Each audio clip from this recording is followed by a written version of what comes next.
Se você é uma pessoa que pensa no longo prazo, que quer investir pensando no longo prazo, olha, Vitor, eu tenho meu objetivo é me aposentar aos 65 anos e não depender da Previdência Social, porque eu sei que aquilo não vai render muita coisa. Eu quero ter uma renda passiva que possa manter o meu poder aquisitivo que eu tenho hoje, na minha aposentadoria e ter uma aposentadoria tranquila. Ou se você é aquela pessoa mais arrojada que fala, olha só, eu quero alcançar minha liberdade financeira antes disso, eu quero alcançar minha liberdade financeira aos 50 anos. Sendo um caso ou outro, você é uma pessoa que pensa no longo prazo. Para quem pensa no longo prazo, eu sugiro que considere colocar no seu portfólio de investimentos ativos que resistam ao tempo. Como assim, Vitor? Ativos que resistam ao tempo? Do que você está falando? Vamos lá, eu te pergunto, você acha que o dinheiro é um ativo que resiste ao tempo? Pega o real. O que você comprava com R$ 100 ao ano é a mesma coisa que você compra hoje?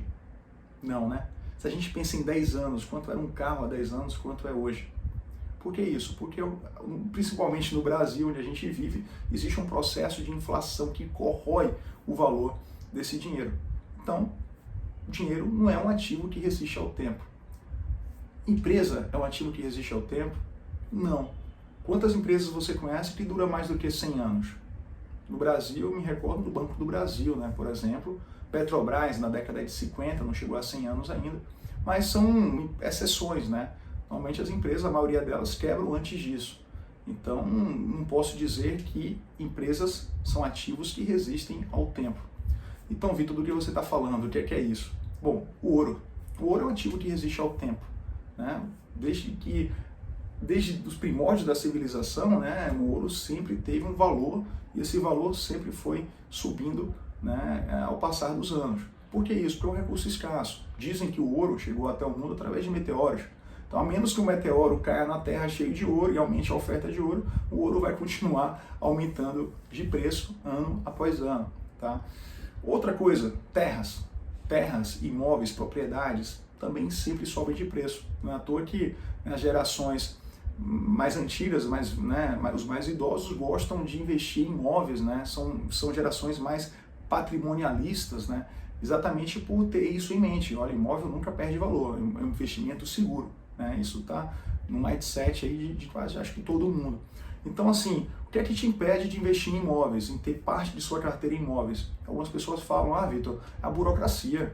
Você é louco, eu vou ter que ir lá comprar um imóvel, procurar um corretor, visitar, aí tem escritura, tem registro, tem imposto de transmissão inter-vivos, tem IPTU, aí tem, se eu for alugar, tem um inquilino, tem um corretor, o cara não me paga, enfim, de fato, é uma burocracia tremenda, né? E as pessoas alegam que isso é um motivo delas não investirem em imóveis. Outras falam, olha, Vitor, até gostaria, mas, poxa, eu não tenho dinheiro para investir em imóveis, só tenho aqui R$ 500, só tenho R$ 1.000, como é que eu vou investir em imóveis? Pô, de fato, fica complicado, né?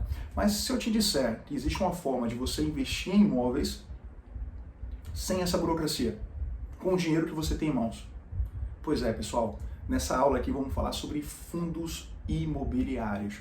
É um ativo, está disponível aí no seu home broker, tá? Assim como as ações, onde você pode estar comprando imóveis através de fundos, certo? Vamos falar um pouquinho mais sobre isso. O que são fundos imobiliários? Bom, os fundos imobiliários tem uma siglazinha, né? FII, Fundos de Investimento Imobiliários, tá? O Szinho é do plural, beleza? Então, o que é isso? É um fundo, né? Como o próprio nome diz, ou seja, aquela lógica de condomínio. Você se junta com outras pessoas, junta o recurso, né? Todo mundo, e aí você coloca alguém especialista naquilo para poder fazer a gestão. Essa é a lógica de um fundo imobiliário. E, diferentemente de fundos de investimento em ações, fundos de investimento multimercado, o fundo de investimento imobiliário ele investe exclusivamente no mercado imobiliário, beleza? Então, você ao adquirir um fundo imobiliário, você compra uma cota, certo? Uma ou duas, 10, 100, 1.000 cotas, enfim, você compra cotas e você se junta com outros investidores, eu, vocês, mais 100.000 pessoas, e a gente consegue, né, ter uma gestão profissional de pessoas especialistas nesse mercado para poder gerir esse recurso para a gente, beleza? Vamos lá, então quais são as vantagens de se investir em fundos imobiliários? Bom, dividendos. Bom, os fundos imobiliários eles têm uma grande vantagem, é um ativo muito interessante porque eles pagam dividendos mensais. certo? Então você garante uma renda todo mês eles distribuem. Por que isso? Porque os fundos imobiliários, eles são obrigados por lei a distribuir pelo menos 95% dos seus lucros, certo? Então por isso eles distribuem dividendos tão significativos todos os meses. Se você pensar, por exemplo, no mercado de ações, as empresas de capital aberto, chamadas SAs, elas têm uma obrigação de distribuir no mínimo 25%. Então as empresas que possuem um plano de expansão, querem crescer, normalmente elas pegam esse lucro, pagam o mínimo possível ao seu investidor, né, e reinvestem isso para poder cumprir aquele plano de expansão, certo? Algumas empresas mais maduras, como Itaú, Bradesco, de repente já estão bem solidificadas no seu setor, elas conseguem pagar dividendos maiores, mas não se aproxima dos dividendos pagos pelos fundos imobiliários, porque existe essa necessidade de reinvestimento, né? Tem questão de imposto de renda que a gente vai falar um pouquinho aqui na frente, enfim. Maior retorno. Se você, por exemplo, investe em um apartamento e você aluga, quanto é que você vai receber? 0,4%, 0,5% ao mês? Mais ou menos isso. Se você tem um imóvel comercial, você pode receber um pouco mais. Olha só, você aluga ali, tem um imóvel que você aluga para o Zezinho ali da esquina e esse cara te paga aí 0,7, né? E por que os fundos imobiliários pagam mais? Porque, como eu disse, esse dinheiro vai ser gerido por uma equipe especializada e vai ser muito dinheiro. Então eles conseguem, não vai alugar para o Zezinho da esquina, ele vai alugar para a Natura. Olha, a Natura que é um armazém, que é um galpão logístico lá na Bahia, que vai atender o Nordeste, na BR-101, com pé direito triplo e tal, uma área de 10 mil, 50 mil metros quadrados, enfim. Então, assim, você está lidando com a Natura, é um imóvel construído para a necessidade daquela empresa, tá? Só estou dando um exemplo aqui, ou seja, a gestão especializada e o fato de ter um volume maior de recursos permite que você consiga aluguéis mais atrativos, beleza? Vamos lá, imposto de renda. Isso é muito bom, gente. Sobre os dividendos que você recebe, você não paga imposto de renda. É isento o imposto de renda para dividendos de fundos imobiliários. Por que o governo faz isso? Porque o setor imobiliário é um setor que mexe com toda a economia do país, né? Emprega muito. Então, o governo incentiva, através da isenção de imposto de renda, que a gente adquira, invista em fundos imobiliários. Então, isso é muito bom. Na renda fixa, por exemplo, se você mantém ali nos primeiros meses, você resgata, você vai pagar 22,5% de imposto de renda. Quando você recebe o dividendo de sua ação, né, da empresa lá e tal, no mercado, você vai pagar 15%, você é descontado já 15% de imposto de renda. Então o fundo imobiliário é isento, isso é muito bom, né? Isso aumenta o retorno que você tem. Bom, vamos lá. Menos burocracia. Como eu disse, você não tem essa burocracia toda aqui de inquilino, imposto, reforma, corretor, não tem nada disso, né? Você tem uma equipe especializada fazendo essa gestão para você. Então, não tem burocracia. Bom, como é que eu faço para investir então em fundo imobiliário, Vitor? Olha só, os fundos imobiliários, as ações têm uma siglazinha, né? Você vai lá no Home Broker, bota lá PTR4, vem Petrobras. A Vale 3 vem a Vale, né? Os fundos imobiliários também têm siglas. Então você bota lá, por exemplo, XPSF11, vem lá o fundo o XPSF. Aí vem o TH11, CVBI11. Então você coloca uma siglazinha no seu Home Broker e vai trazer. Então assim, você consegue emitir uma ordem de compra através do seu Home Broker da mesma forma que você faz com ações. Se você quiser vender, emite uma ordem de venda, 3 dias depois o dinheiro está na sua conta. Importante falar, pessoal, fundo imobiliário se comporta como renda fixa nessa questão de pagar dividendos, né, todos os meses, de uma renda ali e tal, mas ele é renda variável, ou seja, o valor da cota que você comprou pode ser totalmente diferente, vai ser diferente quando você for vender. Pode ser maior ou menor, vai depender do desempenho desse fundo ao longo do tempo. Se de repente quando você compra o fundo ele está pagando 0,8, tá, de dividendos ao mês, e de repente por uma eficiência maior, um melhor inquilino, enfim, uma alocação melhor dos recursos, ele consegue aumentar isso para 0,9, é bem provável que esse fundo, as cotas, haja uma valorização nelas, tá? Então, assim como também se de repente um imóvel ficar vago, tiver um problema naquela região, né, você vai ter de repente um rendimento menor e aí as pessoas vão estar saindo daquele fundo, indo para outros fundos e baixando o preço das cotas, tá? Então é renda variável, é importante você saber disso. Vamos lá, mais acessível. Bom, você não precisa ter muito dinheiro para investir em fundos imobiliários. As cotas dos fundos imobiliários normalmente, né, começam em R$100. Então, alguns fundos, inclusive, a cota é de R$10. Então, se você tem R$100, você já consegue botar em um fundo imobiliário, beleza? Não tem essa limitação. Lembra que você está comprando uma cota de um fundo, certo? Vamos lá, diversificação, muito interessante. Se você aluga, se você tem 100 mil, você compra um imóvel e aluga para o Zezinho da esquina, se o Zezinho da esquina resolve entregar esse imóvel para você e devolver, você não vai receber mais o aluguel. Pode demorar um pouquinho para você alugar, arrumar um outro inquilino, você vai ter que, de repente, se for através de um corretor, pagar o primeiro aluguel é do corretor, então você tem uma descontinuidade, né, na sua receita.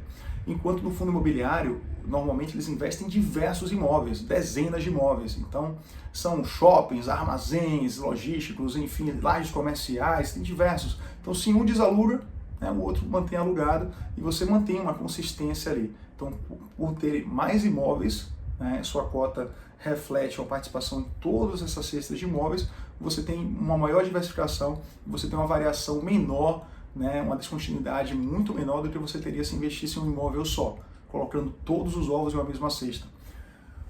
Vamos lá, gente. Se você quer entender fundo imobiliário, talvez seja a primeira vez que você tenha ouvido falar sobre isso, é importante você entender a dinâmica, né, dos fundos imobiliários, ver quais são os riscos que você está exposto. O principal deles é a relação que o fundo imobiliário tem com a Selic. Eu já disse em outro vídeo, expliquei o que é Selic, né? Se você não assistiu, está aqui, né, no canal, está no Instagram, está aqui também no meu feed, certo? A taxa Selic, ela fundamenta, é a taxa básica de juros e todos os ativos de renda fixa, eles têm seus rendimentos baseados na Selic. Se ela aumenta, eles também aumentam. Então vamos lá, um tempo atrás, a Selic estava em torno de 2%, né, ao ano. Muito pouco, né? Então as pessoas estavam fugindo da renda fixa, porque botar dinheiro para render 2 e pouquinho, né, com inflação de 3, 4, 5, 6, é perder dinheiro. Então as pessoas estavam correndo da renda fixa e indo para onde? Bom, as pessoas que estão na renda fixa são pessoas mais conservadoras. Então essas pessoas estavam buscando muitos fundos imobiliários, que embora seja renda variável, se assemelha, né, à renda fixa nessa questão de rendimentos, né, de rendimentos consistentes, frequentes, tá? Então essas pessoas foram para os fundos imobiliários. Então o que é que aconteceu? Vamos lá. A taxa Selic estava aqui em 2%, certo? E quando ela estava em 2%, os fundos imobiliários estavam extremamente valorizados, porque estava muita gente indo atrás dos fundos imobiliários. Conforme a Selic começou a crescer, o que é que acontece com esses fundos imobiliários? Eles começam a reduzir de preço as cotas, sistemicamente, tá? Não é um fundo só não, todos sofrem. Por quê? Porque de repente você recebia 1% por mês num fundo e você não recebia muito pouco, né? 0,3, 0,4 numa renda fixa. A partir do momento que a Selic começa a aumentar, a renda fixa começa a ficar mais atrativa, as pessoas pensam, poxa, será que é melhor ganhar 1% no fundo imobiliário ou garantir 0,8 ao mês aqui no ativo de renda fixa, por exemplo? Então muitas pessoas toparam fazer essa troca, venderam fundos imobiliários e foram para a renda fixa, tá? Isso acontece.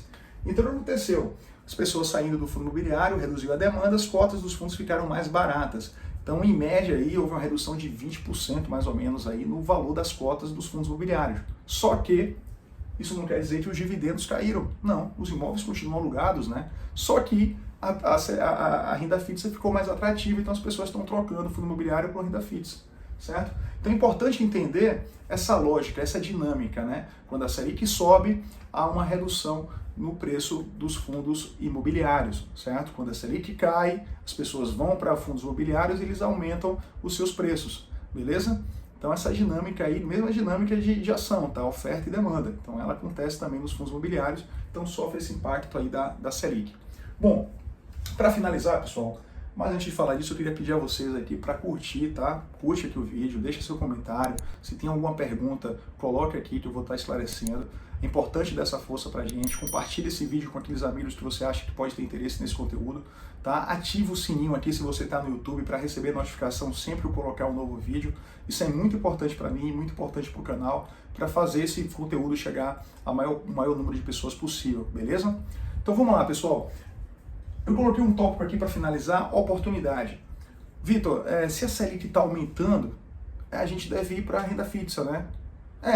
Eu acho que é importante você ter uma parte da sua carteira em renda fixa. Quanto mais conservador você for, mais renda fixa você tem que ter, tá? E se a Selic, a renda fixa está em um patamar alto hoje, de 9%, né? Existe uma expectativa de alcançar 2 dígitos na próxima reunião do cupom, beleza, vale sim você colocar dinheiro em renda fixa. Mas é importante que você, como investidor, tenha um pensamento de segundo nível, como diz Warren Buffett, né? Você também tem que pensar um pouco além do que está muito transparente e claro na sua frente. Tem que pensar o que as pessoas não estão pensando normalmente. Olha só, eu disse que os fundos imobiliários caíram de valor, né? Reduziram de 15% a 20% em relação ao que estava antes. Significa que eles estão mais baratos, só que eles estão pagando aí os mesmos dividendos, tá? Em tese. Então, uns podem estar pagando mais, menos, mas não houve uma mudança. Os imóveis continuam alugados lá, com os mesmos contratos, enfim, isso não muda, beleza? Então, o que acontece? Se você comprar fundo imobiliário hoje, com esse desconto, em algum momento a taxa Selic vai começar a cair, né? Por que o governo aumenta a taxa Selic? Ele aumenta a taxa Selic porque, aumentando o custo da dívida para as pessoas, ele freia o consumo. O cara que quer comprar um imóvel agora, ele já dá um passo atrás. O cara que quer comprar um carro, dá um passo atrás. O cara que quer passar aquela compra de roupa no cartão, ele já pensa, caramba, está muito caro os juros. Então ele freia o consumo das famílias. Freando o consumo, né, freando a demanda, né, e a oferta permanecendo constante, você tem uma redução dos preços. Então, assim, já se sabe, né, a curva de juros futuros, um assunto para um outro vídeo, já está dando sinais de uma inversão. Ou seja, vai bater nos 2 dígitos na próxima reunião do cupom e existe uma tendência que comece em algum momento aí a cair. Quando essa taxa de juros começar a cair, pessoal, certo? O que é que vai acontecer com esse fundo imobiliário aqui que caiu de preço? Ele vai voltar a subir, certo? Ele vai voltar a subir. E aí você que comprou um fundo agora com 15, 20% de desconto, você vai estar aí ganhando aí, né? Ele vai voltar a esse patamar e você vai estar ganhando esse dinheiro, além de estar ganhando todos esses dividendos ao longo dos meses. Então, por isso, pessoal, pensa com carinho, estuda sobre fundos imobiliários, pode ser uma boa oportunidade para você estar colocando um pouquinho do seu recurso em fundos imobiliários aí nesse momento. É um assunto muito extenso, tá? Tem muita coisa que eu queria falar para vocês. Tipos de fundos imobiliários, por exemplo, você tem fundos de tijolo, né, de shopping center, fundos de galpões logísticos, lajes comerciais, enfim, você tem diversos fundos diferentes de tijolo, imóveis físicos, e você tem fundos de papel também, né, que são fundos que emprestam dinheiro, né, para empresas, né, que investem no setor imobiliário. Enfim, então é um assunto bacana falar sobre isso, vocês entenderem, né, como funcionam esses fundos.